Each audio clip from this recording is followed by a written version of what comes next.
Our second film case study is Mary, and she frequently comes to see her general practitioner. She's 45 years old and has a very strong history of breast cancer and is anxious about her health and well-being. Here's the story.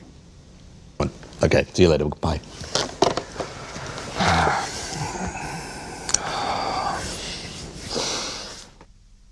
So, how have you been? How's work? Oh, you know, retail management, it's never just a walk in the park. Yeah. We've got a couple of trade shows coming up. They're keeping me quite busy. It sounds pretty busy. Yes, it is, and can be a bit stressful. Yeah. Well, here you are again. I see that it's been 3 weeks since you were last here. What have you come to see me about this time? Well, it is concerning what I came to see you about before. If you remember, I had a bit of a thickening in the breast, and I just felt that maybe you could have taken me a bit more seriously and ordered a mammogram, because I'm very worried about it.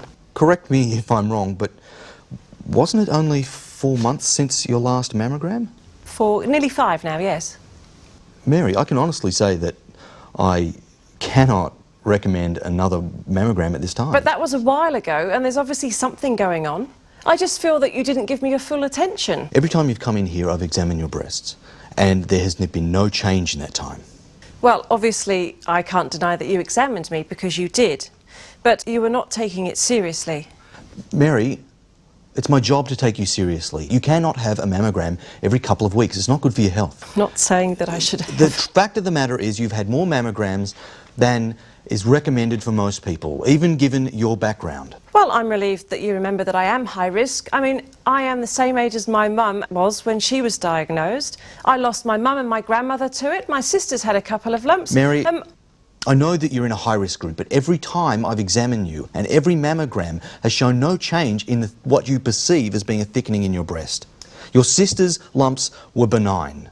Now, I understand that you'd be very concerned given your family history, but there is no indication of breast cancer in this case. I've been doing some research. What research would that be? I've read a lot of books and I've found some information on the internet, and really there are a number of considerations. Mary, reading a book or looking up something on Wikipedia does not make you a qualified doctor. Well, it seems to me that my doctor doesn't want to help me, so I'm getting my information where I can. And I've been getting these headaches and these pains in my arm. Okay, these headaches and pains in your arm, are they recent? Yes, in the last week or so, since I last saw you.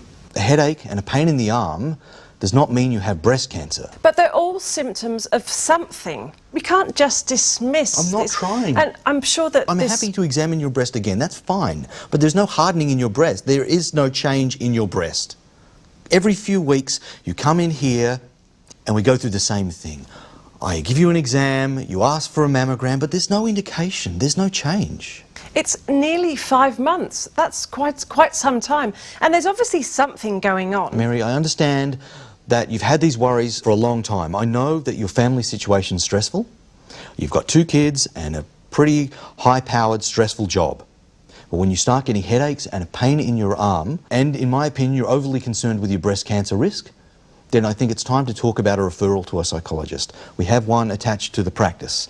So you're saying I'm mental? That it's all in my head? That I made it up? No, I'm saying that a lot of what's happening to you is related to stress. The stress of your job, the stress of what happened to your mum, your grandmother, what happened to your sister. And it's all funneling down to you feeling that all these symptoms have something to do with breast cancer.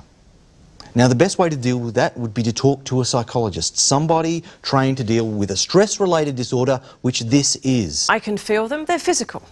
Look, trust me, stress-related problems often present as physical symptoms. I know they're real. Your headaches are real, and the pain in your arm, that's obviously real. But stress and anxiety disorders need to be treated by an expert in that area. You seem to think it's in my head. Are you trying to get rid of me? The fact of the matter is, you have a psychological disorder which needs to be treated.